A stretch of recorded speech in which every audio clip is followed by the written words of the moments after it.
the winter of 1873, the German immigrant community of Milwaukee, Wisconsin, whispered about 11-year-old Emma Richter in hushed, fearful tones.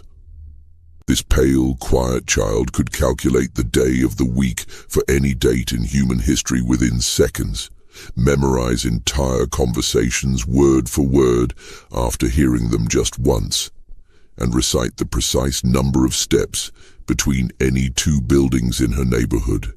What modern science might recognize as an extraordinary neurological condition was, to the people of 1873, either a divine blessing or something far more sinister. But when Emma began using her remarkable abilities to reveal buried secrets, predict deadly accidents, and recite intimate details of crimes that supposedly no living person had witnessed, the community's amazement turned to terror. By spring, 3 men would be dead. A family would flee in the night, and Emma Richter herself would vanish without a trace, leaving behind only a leather journal filled with numbers that no one dared to decode. Before we continue with the chilling story of Emma Richter and the dark secrets her extraordinary mind uncovered in Milwaukee's German Quarter, make sure to subscribe to our channel and hit that notification bell. We bring you the most haunting historical mysteries every week. And let us know in the comments what state or city you're listening from. These stories happened in communities just like yours, closer to home than you might think. What the residents of Brewery Town didn't realize was that Emma's gift would expose a web of lies, betrayal and murder that had been carefully hidden for nearly a decade, and that her mathematical precision would become their community's most terrifying nightmare. Milwaukee's German Quarter in 1873 was a bustling enclave of red brick breweries, modest wooden homes, and the constant sound of German voices mixing with English in the crisp Wisconsin air. The community of nearly 8,000 German immigrants had built their own little Bavaria along the shores of Lake Michigan, complete with beer gardens, traditional bakeries, and the familiar rhythms of old-world life transplanted to American soil. The men worked in the breweries, Schlitz, Best, and the dozens of smaller operations that made Milwaukee famous, while their wives tended gardens that yielded the same vegetables their grandmothers had grown in the Rhineland. Heinrich and Greta Richter had arrived from Bavaria in 1861 with dreams of prosperity and their infant daughter Emma. Heinrich found steady work as a brewmaster at the Kellner Brewery, a mid-sized operation that supplied beer to the growing city's thirsty population. Greta took in laundry and mending to supplement their income, her nimble fingers working by candlelight long after Emma had been put to bed in their small but tidy home on Galena Street. The Richters were unremarkable in every way except for their daughter. Emma had been born during the harsh Atlantic crossing, 3 weeks premature and so small that the ship's doctor doubted she would survive the journey. But survive she did, though she remained slight and pale, with enormous grey eyes that seemed to take in everything around her with unsettling intensity. As a toddler, she rarely cried or demanded attention, content to sit quietly in corners, watching and listening as the adult world unfolded around her. By age 4, Emma's parents began to notice something unusual. She could recite entire conversations she had overheard days earlier, complete with the precise inflections and accents of the speakers.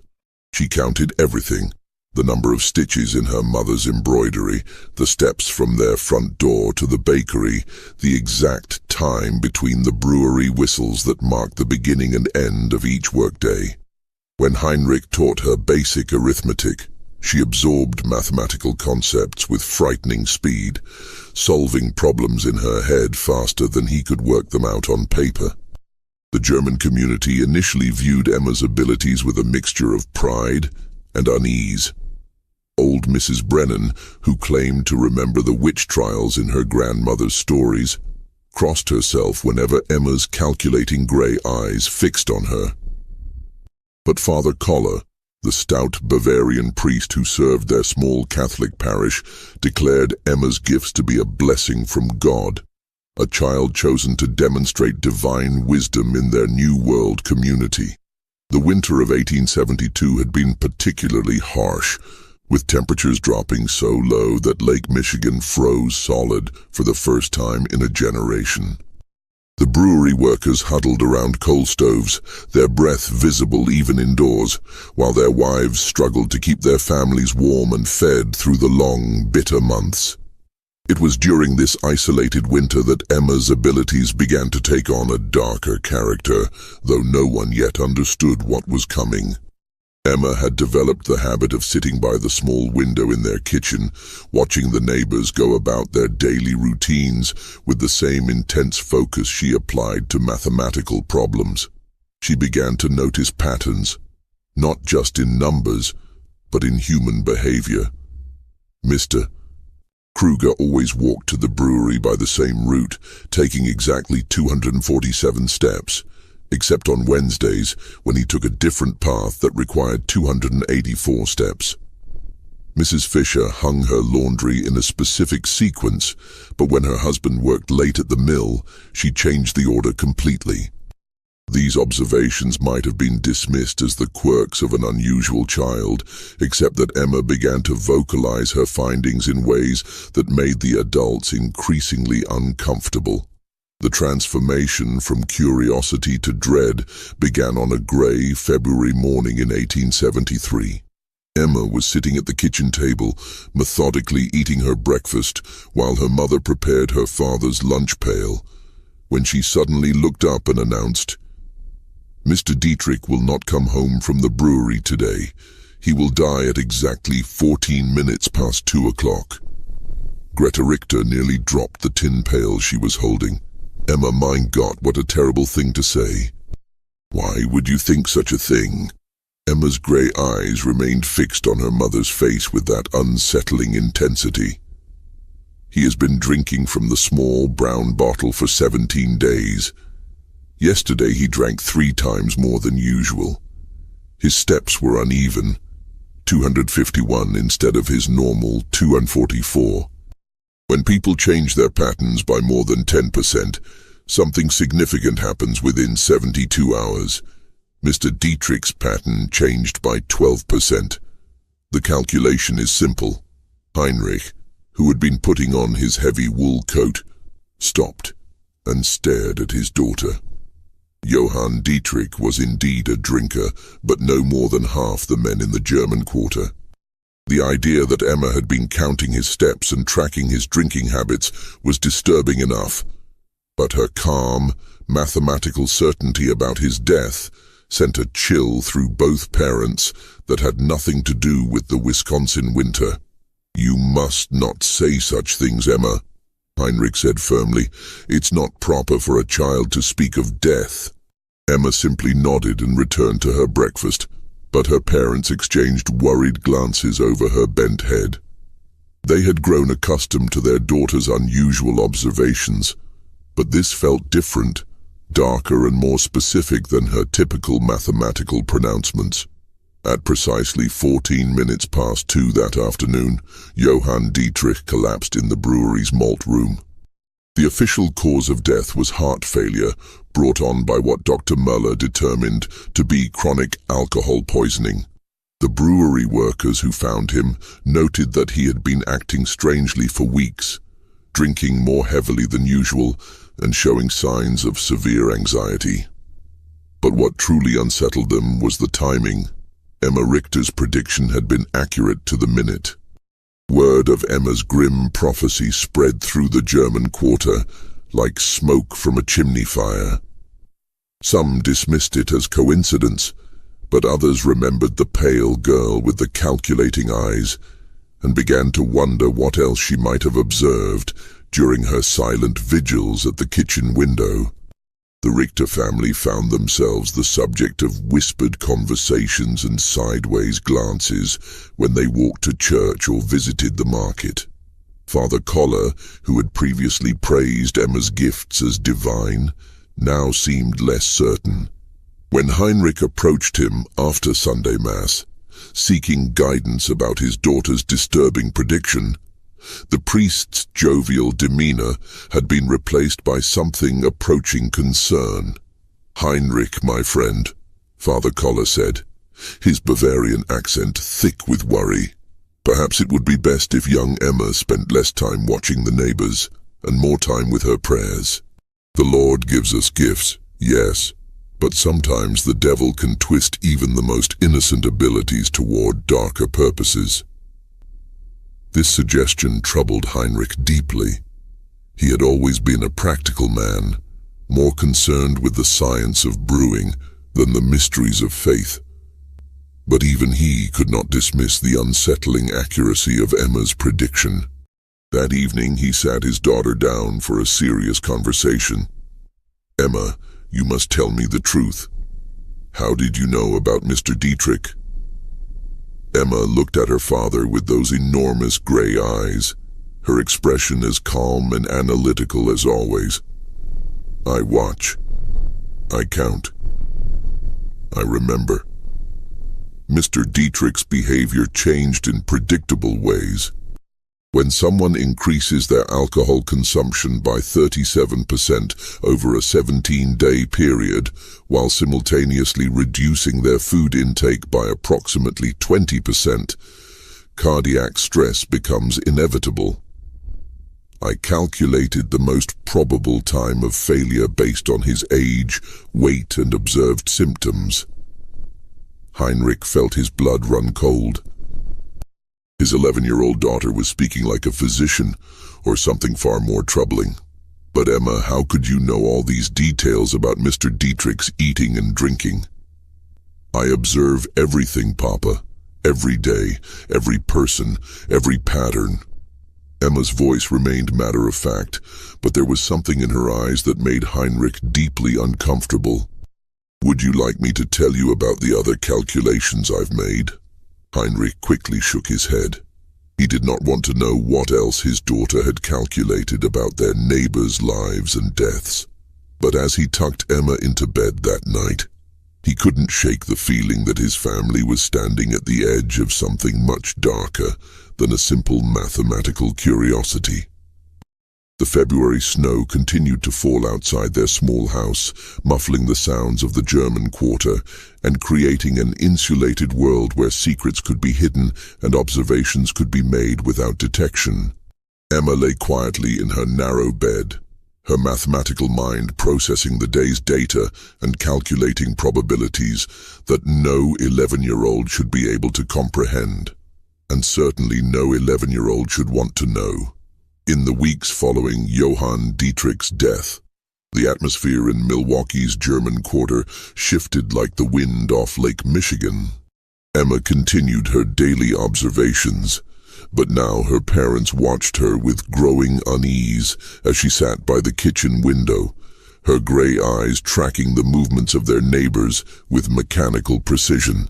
The child who had once been their pride had become a source of deep, gnawing worry. The brewing community was tight-knit by necessity.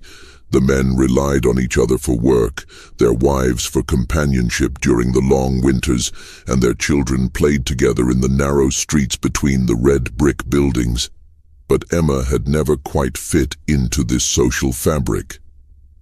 While other children played games and told stories, she preferred to sit alone, counting and calculating and watching the world around her with that unsettling intensity.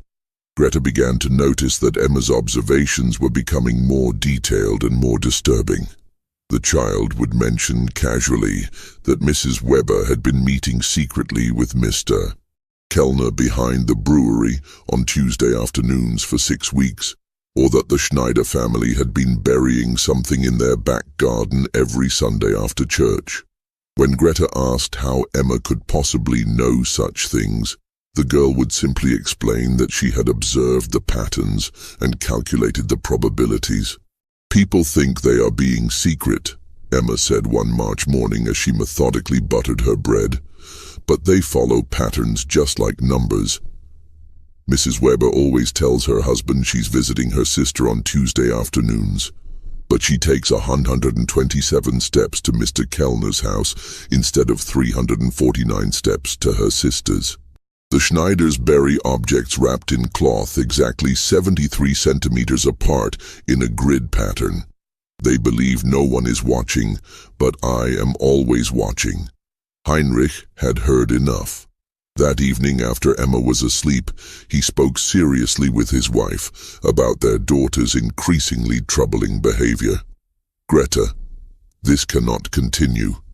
Emma is becoming unnatural. Children should not observe such things, and they certainly should not speak of them so coldly." Greta nodded, her hands trembling as she mended one of Heinrich's work shirts. "I'm frightened, Heinrich. Not of Emma, but of what people will think. Already the neighbors look at us strangely. Mrs. Brennan crossed the street yesterday when she saw me coming, and Father Koller. He has not visited us since Johann's death." Their fears proved justified when, 3 days later, Emma made another of her mathematical announcements. She was helping her mother prepare dinner when she suddenly stopped peeling potatoes and looked up with that familiar calculating expression. "Mrs. Weber will be discovered tomorrow at 11:30 in the morning. Her husband will find her with Mr. Kellner in the brewery office. There will be violence." Greta dropped her paring knife. "Emma, 9, you must not say such things." But Emma continued with the same mathematical certainty she applied to her arithmetic lessons. "Mrs. Weber has been arriving at the brewery 7 minutes earlier each week for 6 weeks. Mr. Kellner has been staying 33 minutes later each day. Tomorrow, Mr. Weber will return from his delivery route 47 minutes early because his horse is developing lameness in her left front leg. I have observed her gait deteriorating for 11 days. The convergence of these 3 variables makes discovery inevitable." Heinrich, who had been listening from the doorway, felt his chest tighten with dread. His daughter was not just observing their neighbors, she was predicting their futures with terrifying accuracy. "Emma, how do you know about Mr. Weber's horse?" "I count her steps when she passes our house. On March 1st, she favored her right legs 53% of the time. Today it was 68%. Tomorrow the lameness will be severe enough to slow the delivery route by 47 minutes, causing Mr. Weber to return early." The next day unfolded exactly as Emma had calculated. Wilhelm Weber discovered his wife Anna in a compromising position with brewery owner Ernst Kellner. The confrontation that followed left Kellner with a broken nose and 3 cracked ribs, while Anna Weber was beaten so severely that Dr. Müller had to be summoned. The scandal rocked the tight-knit German community, but what disturbed people even more was the growing realization that little Emma Richter had somehow predicted the entire sequence of events. Word spread quickly through the neighborhood. The pale girl with the mathematical mind had not only predicted Johann Dietrich's death, but had also foreseen the Weber-Kellner scandal with unsettling precision.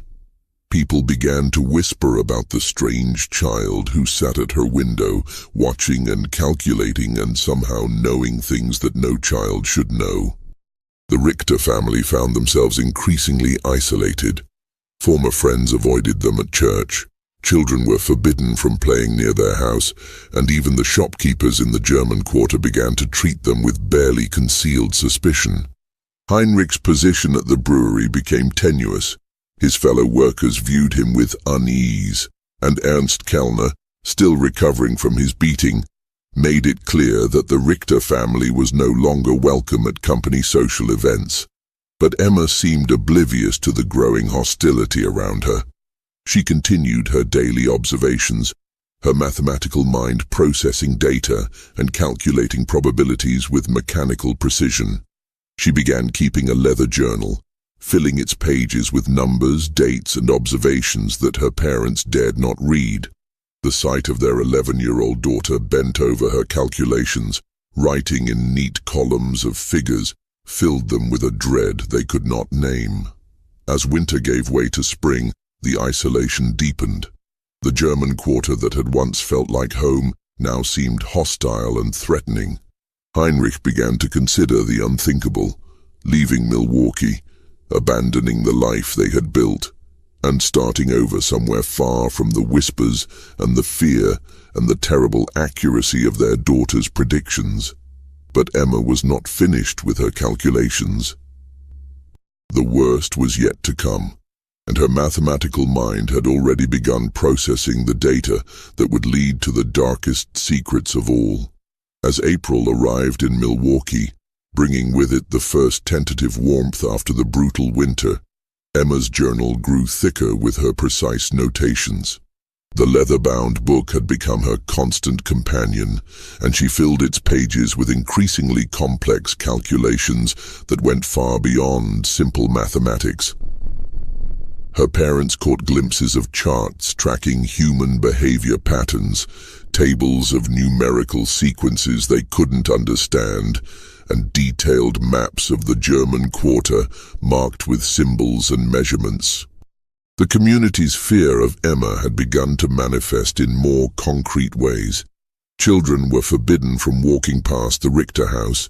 Shopkeepers served the family quickly and without conversation, and even Father Koller had begun limiting his interactions with them to formal church services. But Emma's isolation only seemed to sharpen her observational skills, as if the removal of normal social distractions allowed her unusual mind to focus more intently on the mathematical patterns she perceived in human behavior. Dr. Friedrich Müller, the community's physician, had grown increasingly curious about Emma's abilities. Unlike the superstitious whispers of the neighbors, Dr. Müller approached the situation with scientific interest. He had studied medicine in Berlin before immigrating to America, and had encountered cases of unusual mental capabilities in his practice. When Heinrich Richter approached him privately, seeking medical advice about his daughter's condition, Dr. Müller agreed to examine Emma. The examination took place on a rainy Thursday morning in Dr. Müller's office above the pharmacy on Water Street. Emma submitted to the doctor's questions and tests with the same mathematical precision she applied to everything else, answering each inquiry with detailed accuracy, while her grey eyes remained fixed on some invisible calculation. "Emma," Dr. Müller said in his accented English, "your father tells me you can predict when certain events will happen. Can you explain to me how you do this?" Emma looked at the doctor with that unsettling intensity. "I observe patterns and calculate probabilities based on established behavioral data. People believe their actions are random, but they follow mathematical sequences. When I have sufficient data points, I can predict future behavior with high accuracy." Dr. Müller leaned forward, intrigued despite himself. "Can you give me an example?" Emma consulted her journal, flipping through pages of neat numerical notations. "Mrs. Brennan believes she is keeping a secret, but her pattern is quite obvious. Every Tuesday and Friday for 8 weeks, she has walked to the church at exactly 3:15 in the afternoon. But instead of entering for prayer, she continues to the rectory and remains for precisely 43 minutes. Father Koller's pattern has also changed. He has been purchasing extra candles and wine, and his evening prayers have extended by an average of 17 minutes on Tuesdays and Fridays. The correlation is statistically significant." Dr. Müller felt his breath catch.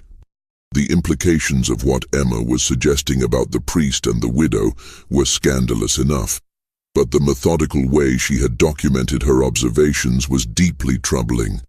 "Emma, how long have you been watching people in this way?" "Always," Emma replied simply. "Since I was very small, but I only began making calculations when I learned mathematics. The patterns became clearer then." After the examination, Dr. Müller spoke privately with Heinrich and Greta Richter. His medical training told him that Emma's condition was neurological rather than supernatural, but he had no framework for understanding what he had observed. "Your daughter's mind works differently than other children's," he explained. "She processes information in ways that seem almost mechanical.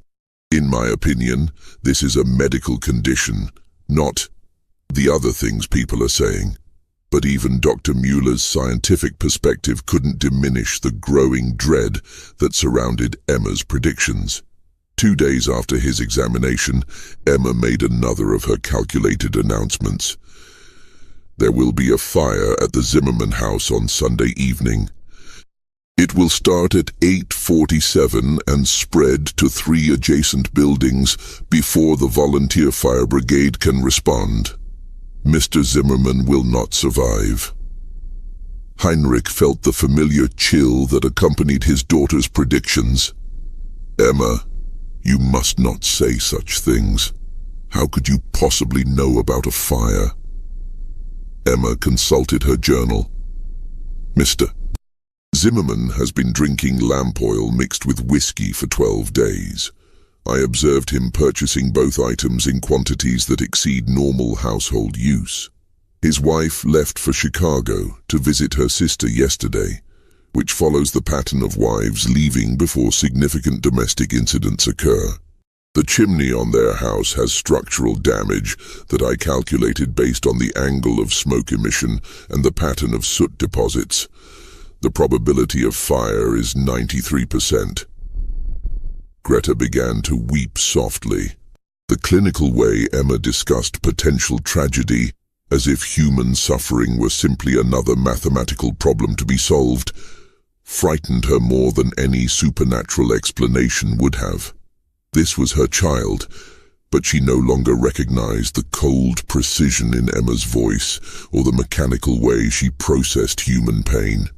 Heinrich made a decision that would haunt him for the rest of his life. He decided to warn Franz Zimmermann about Emma's prediction, hoping that preventive action might save a life and perhaps demonstrate that his daughter's calculations could be used for good rather than simply predicting disaster. He found Zimmermann at the brewery Saturday evening, stumbling drunk and reeking of the lamp oil Emma had mentioned. Heinrich's warning was met with belligerent laughter and crude jokes about the devil child who thinks she knows everything. But something in Heinrich's desperation must have penetrated Zimmermann's alcoholic haze, because he promised to be extra careful with the lamps. Sunday evening arrived with unseasonable warmth and a dry wind from the west. At exactly 8:47, flames erupted from the Zimmerman house.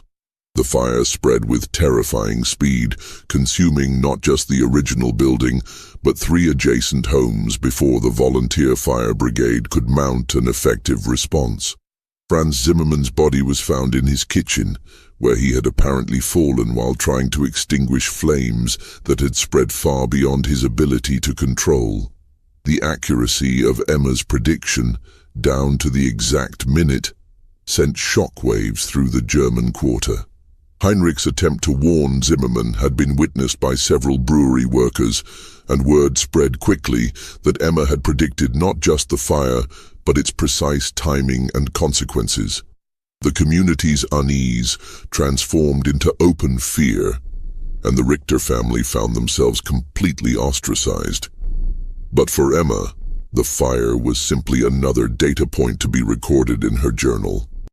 She noted the correlation between her prediction and the actual event, made adjustments to her calculations based on the observed variables, and began processing new patterns with the same mechanical precision that had made her prediction possible in the first place. The worst part was that she was not finished calculating. The days following the Zimmerman fire transformed the German quarter into a place of whispered fears and sideways glances. Emma's prediction had been too precise, too detailed, and too accurate to be dismissed as coincidence. 3 families, the Brauns, the Kohlers, and the Steiners, had lost their homes in the blaze, and the community was struggling to house the displaced families while trying to process the unsettling reality of Emma's mathematical prophecies. Heinrich found his position at the brewery had become untenable. His fellow workers avoided him. Conversations stopped when he entered a room, and Ernst Kellner, still bearing the marks of Wilhelm Weber's attack, made it clear that the Richter family's presence was no longer welcome in any brewery social functions. The mathematical precision of Emma's predictions had transformed their daughter from a curiosity into something the community feared to name. Emma herself seemed unaware of the growing hostility around her. She continued her daily observations, filling page after page of her leather journal with calculations that grew increasingly complex and disturbing. She had begun creating what appeared to be probability matrices, tracking multiple variables simultaneously and generating predictions that extended weeks into the future. Greta found herself afraid to look at her daughter's journal, terrified of what calculations Emma might be making about their own family or neighbors. The child who had once been her greatest joy had become a source of constant anxiety. Emma's matter-of-fact discussions of human tragedy, her clinical observations about people's most private behaviors, and her mechanical processing of information that should have evoked emotional responses all contributed to a growing sense that something fundamental had been lost or damaged in her daughter's mind. The breaking point came on a Tuesday morning in late April. Emma was sitting at her usual place by the kitchen window, watching the street activity with her characteristic intensity, when she suddenly looked up at her mother with those calculating grey eyes. "Mama, there is something wrong with the pattern today." Greta, who was preparing bread for baking, felt her hands begin to tremble. "What do you mean, Emma?" Emma consulted her journal, flipping through pages of numerical notations with practiced efficiency. "Every Tuesday for 11 weeks, Mrs. Brennan has walked to the rectory at exactly 3:15. But today she left her house at 2:47 and walked toward the river instead. Her behavior indicates significant distress. Her step length decreased by 12% and her breathing pattern was irregular. This suggests she is planning something final." The clinical way Emma discussed Mrs. Brennan's apparent suicidal intentions filled Greta with horror. "Emma, you must not speak of such things. Mrs. Brennan is a good woman. She would never. The mathematical probability is 87%. Emma interrupted with the same tone she might use to discuss the weather. "People who dramatically alter established behavioral patterns while displaying physical signs of distress typically execute irreversible decisions within 4 hours of the pattern change." Mrs. Brennan's pattern changed 43 minutes ago. Greta felt the world tilting around her. The realization that her 11-year-old daughter was calmly predicting a neighbor's suicide with mathematical precision was more than she could bear. She dropped her bread dough and ran to find Heinrich, who was in their small garden behind the house, trying to find some normalcy in the simple act of preparing soil for spring planting. "Heinrich, you must come quickly.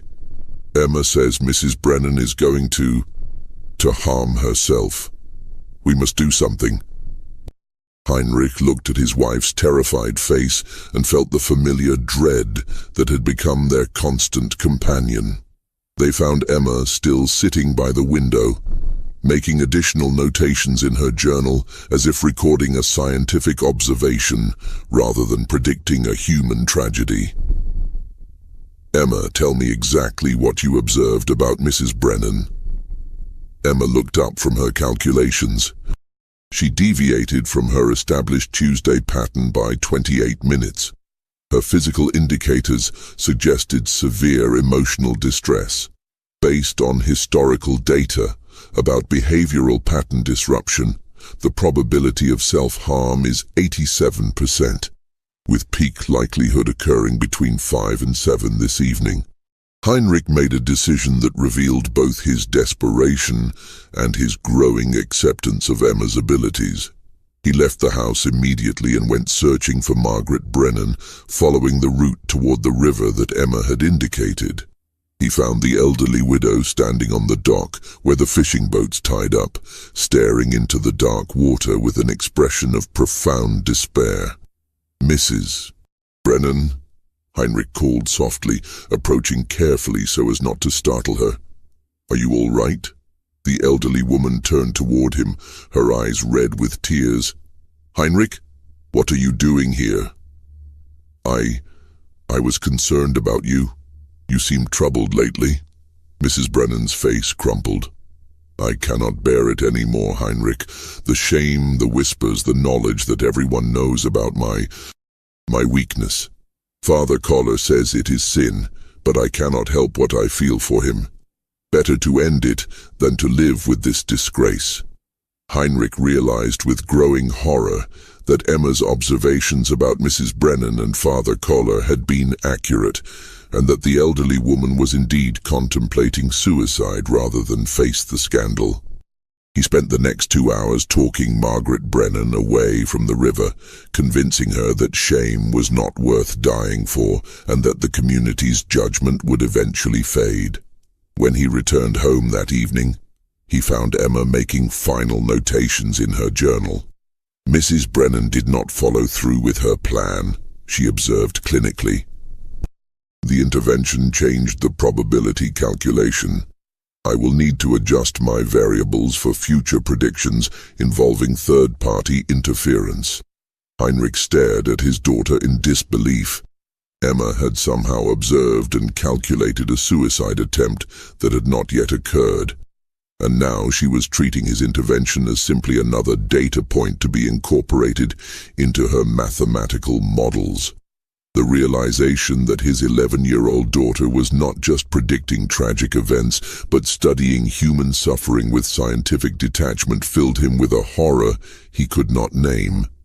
That night, as Emma slept peacefully in her narrow bed, Heinrich and Greta made a decision that would change their lives forever. They could not continue living in Milwaukee. Emma's abilities, whatever they were, had made their life in the German Quarter impossible. But more troubling was the growing realization that their daughter was not just observing and calculating human behavior, but seemed to be losing touch with the emotional reality of the tragedies she predicted.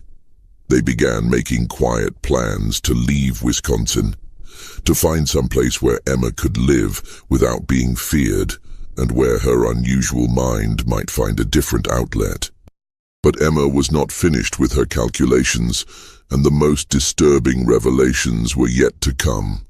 As Heinrich lay awake that night, listening to the sounds of the German Quarter settling into sleep, he could not shake the feeling that his daughter's mathematical mind had uncovered secrets that went far deeper than adultery and suicide attempts. The precision of her observations, the clinical way she discussed human tragedy, and the growing complexity of her calculations all suggested that Emma had been watching and recording far more than anyone realized. And the most terrifying part was that she was still calculating. The revelation that would expose the darkest secret of Milwaukee's German Quarter came on the first day of May, 1873. Emma had been making increasingly complex calculations in her journal, creating elaborate charts that tracked the movements and behaviors of virtually every adult in their community. Her parents had begun packing their belongings in preparation for leaving Wisconsin, hoping to escape before Emma's next prediction could destroy more lives. But that morning, as spring sunlight streamed through their kitchen window, Emma made an announcement that would shake the very foundations of their community. "Papa," she said, looking up from her journal with those calculating gray eyes, "I need to show you something important. My calculations have revealed a pattern that explains everything." Heinrich, who had been dreading this moment for weeks, reluctantly sat down across from his daughter. Emma opened her journal to a section filled with detailed charts, maps, and numerical sequences that looked more like the work of a trained investigator than an 11-year-old child. For 26 months, I have been observing and recording the behavior patterns of 43 adults in our community. Emma began with her characteristic clinical precision. Initially, I believed the patterns were random variations, but when I analyzed the data systematically, I discovered correlations that indicate organized criminal activity. Heinrich felt his blood run cold. "Emma, what are you saying?" Emma consulted her charts with the methodical precision of a mathematics professor. 7 men in our community have been meeting secretly every Wednesday at midnight in the basement of Kellner's brewery. I calculated their movement patterns based on observed deviations from normal behavior, timing inconsistencies in their stated activities, and physical evidence of their gatherings. She pointed to a detailed map of the German quarter marked with symbols and measurements. "Mr. Steinberg tells his wife he works late on Wednesday nights, but he leaves the mill at exactly the same time as the other 6 men and walks to the brewery using a route that avoids the main streets. The pattern has been consistent for 26 months, with only 3 exceptions that correlated with illness or family emergencies." Heinrich stared at the map, recognizing the names Emma had marked. Wilhelm Weber, Franz Kellner, Ernst's brother, Hans Zimmermann, Franz's cousin, Otto Steinberg, Klaus Brennan, Margaret's deceased husband until 3 months ago, Gustav Wolf, and Hermann Kruger. "Emma, how could you possibly know about secret meetings?" "I observe everything, Papa. Every night, every movement, every deviation from established patterns." Emma turned to another page filled with numerical calculations. "But the meetings are not the most significant discovery. My calculations indicate these 7 men have been involved in systematic theft from the brewery operations, with estimated losses of approximately $47,000 over 26 months. Heinrich's hands began to tremble. The sum Emma mentioned represented more money than most families in the German quarter would see in a lifetime. "How could you calculate such a thing?" Emma's explanation was delivered with the same mathematical precision she applied to all her observations. "I noticed discrepancies between the reported beer production figures and the actual output I calculated based on observed deliveries, ingredients purchased, and waste disposal patterns. The difference indicated systematic theft, but I needed to identify the perpetrators." She pointed to detailed charts tracking the behavior patterns of the 7 men. These individuals all showed consistent patterns of increased spending that did not correlate with their reported incomes. Mr. Weber purchased new furniture worth approximately $300. Mr. Steinberg sent money to relatives in Germany. I observed him at the post office 12 times with packages too large for normal correspondence. The pattern was consistent across all 7 men. Heinrich realized he was looking at evidence of a criminal conspiracy that his 11-year-old daughter had uncovered through her obsessive observations and mathematical analysis. But Emma was not finished with her revelations. The theft operation required inside knowledge of brewery security and access to the financial records.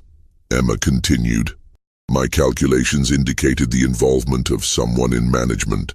The patterns pointed to Ernst Kellner himself as the organizer of the theft ring." The final piece of Emma's revelation hit Heinrich like a physical blow. Ernst Kellner, the brewery owner who had been gradually freezing them out of the community, was allegedly the mastermind of a major theft operation involving 7 men from their neighborhood.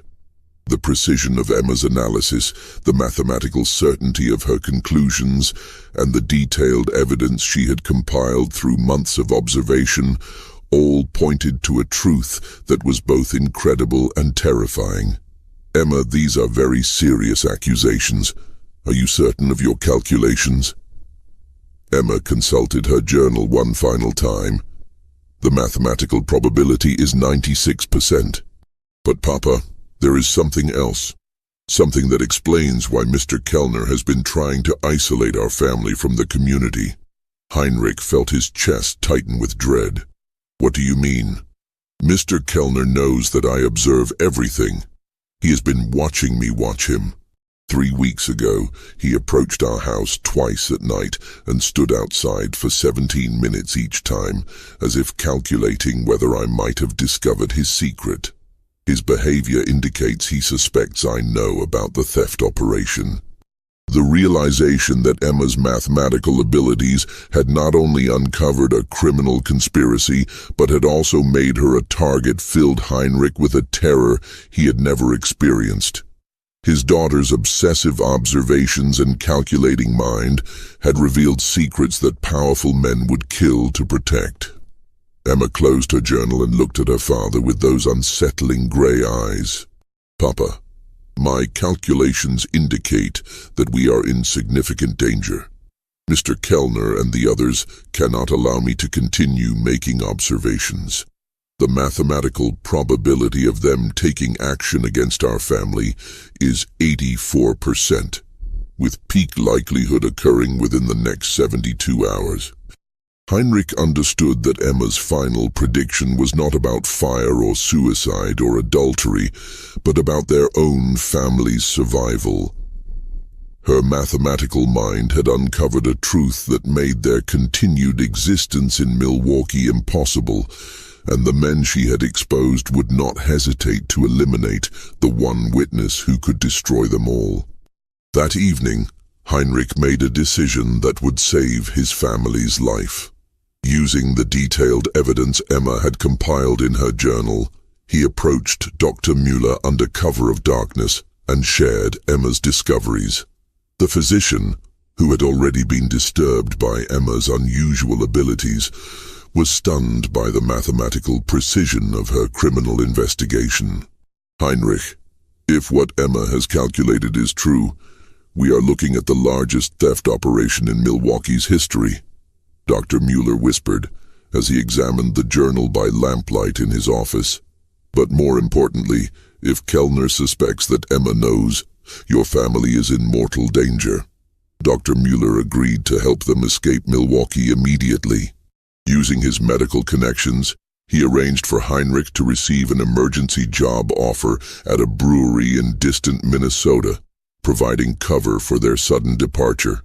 They would leave that very night, before Emma's 72-hour prediction could come to pass.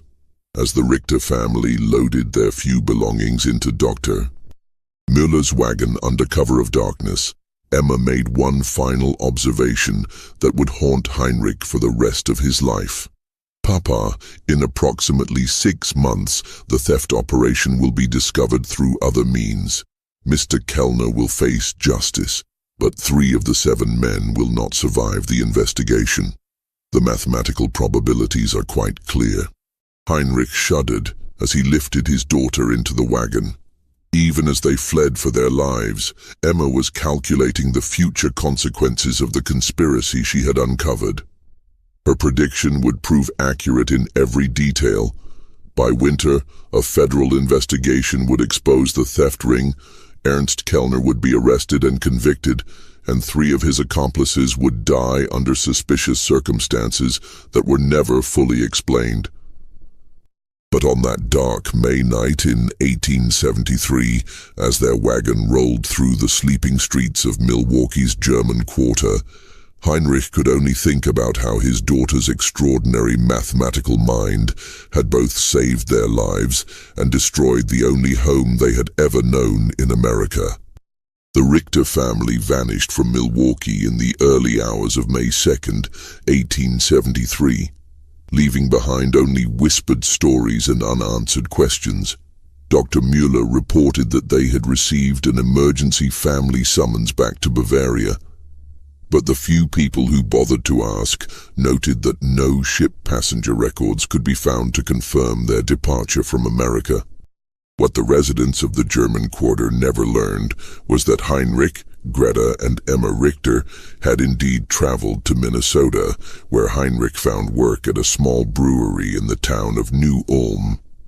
Dr. Muller had sworn to keep their location secret, understanding that Emma's mathematical abilities would always make her a target for those who feared exposure of their secrets. In New Ulm, the Richter family attempted to build a new life far from the whispers and fears that had driven them from Milwaukee. Heinrich found the brewery work familiar and satisfying, while Greta slowly began to rebuild the domestic routines that had been shattered by Emma's disturbing predictions. But Emma herself remained unchanged. Her mathematical mind continued to observe, calculate, and record human behavior patterns with the same mechanical precision that had made her both famous and feared. Dr. Muller maintained correspondence with the family for several months, reporting that Emma had begun working with a mathematics professor at a nearby college who was fascinated by her unusual abilities. The professor, a German immigrant named Dr. Hermann Weiss, approached Emma's condition from a scientific rather than supernatural perspective, helping her understand and channel her observational skills in ways that might prove beneficial rather than destructive. But the most significant revelation came in November of 1873, when Dr.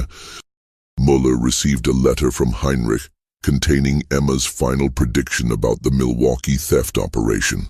As she had calculated with mathematical precision, federal investigators had indeed uncovered Ernst Kellner's conspiracy. Kellner was arrested and convicted of embezzling over $50,000 from multiple brewery operations. Wilhelm Weber, who had been Kellner's primary accomplice, was found dead in his home under circumstances that were ruled a suicide, but which many suspected were something far more sinister. Otto Steinberg and Hermann Kruger also died within weeks of the investigation's conclusion. Steinberg in what appeared to be a drunken accident, and Kruger from what Dr. Muller diagnosed as a sudden heart attack that bore suspicious similarities to the symptoms of certain poisons.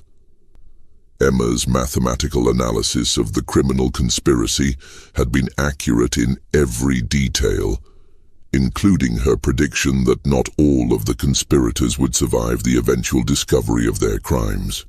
The precision of her calculations, even from hundreds of miles away and months in advance, confirmed what Heinrich had come to understand about his daughter's extraordinary and terrifying abilities. The German quarter of Milwaukee slowly recovered from the scandal and tragedy of 1873. The brewery theft investigation brought unwelcome attention from federal authorities, but it also exposed a level of corruption that had been quietly damaging the community for years. New families moved into the houses left empty by death and departure, and the tight-knit community gradually rebuilt itself around more honest foundations. But the story of Emma Richter, the pale girl with the calculating gray eyes, who could predict death and expose secrets through mathematical observation, became part of the neighborhood's whispered folklore. Parents used her story to warn their children about the dangers of knowing too much, while adults quietly wondered what other secrets might be hiding behind the ordinary facades of their neighbors' lives. Father Koller, who had initially blessed Emma's abilities as divine gifts, later confessed to Dr. Muller that the girl's mathematical predictions had shaken his faith in ways he could not explain. The priest had begun to question whether some knowledge was too dangerous for human minds to possess, and whether Emma's condition represented a blessing or a curse that had been visited upon their community. Just when we thought we'd seen it all, the horror in Milwaukee's German quarter intensifies. If this story is giving you chills, share this video with a friend who loves dark mysteries, hit that like button to support our content, and don't forget to subscribe to never miss stories like this. Let's discover together what happens next in the most disturbing historical cases America has to offer. Dr. Mueller's final letter to the Richter family was written in the spring of 1874, nearly a year after their departure from Milwaukee. In it, he reported that the German quarter had largely returned to normal, but that Emma's story continued to circulate in whispered conversations among the older residents. He also shared a disturbing development that had emerged during the federal investigation of the brewery theft. Government investigators had discovered that Emma's journal, which Heinrich had left with Dr. Mueller as evidence, contained mathematical calculations that extended far beyond the immediate criminal conspiracy. Emma had apparently been tracking and analyzing behavioral patterns throughout the entire German immigrant community, creating detailed profiles of dozens of families and predicting future events with remarkable accuracy. The federal investigators, trained in criminal analysis, were both impressed and disturbed by the sophistication of Emma's observational methods. "Your daughter's mind works in ways that professional investigators might envy," Dr. Mueller wrote. "But I confess that I am grateful she is far from Milwaukee. The precision of her observations and the mathematical certainty of her predictions represent a kind of knowledge that I fear is too dangerous for any community to possess." The final mention of Emma Richter in any historical record comes from a brief notation in the New Ulm College Mathematics Department records from 1875. Professor Hermann Weiss reported that his special student had demonstrated unprecedented abilities in statistical analysis and behavioral prediction, but that her family had decided to relocate once again for personal reasons.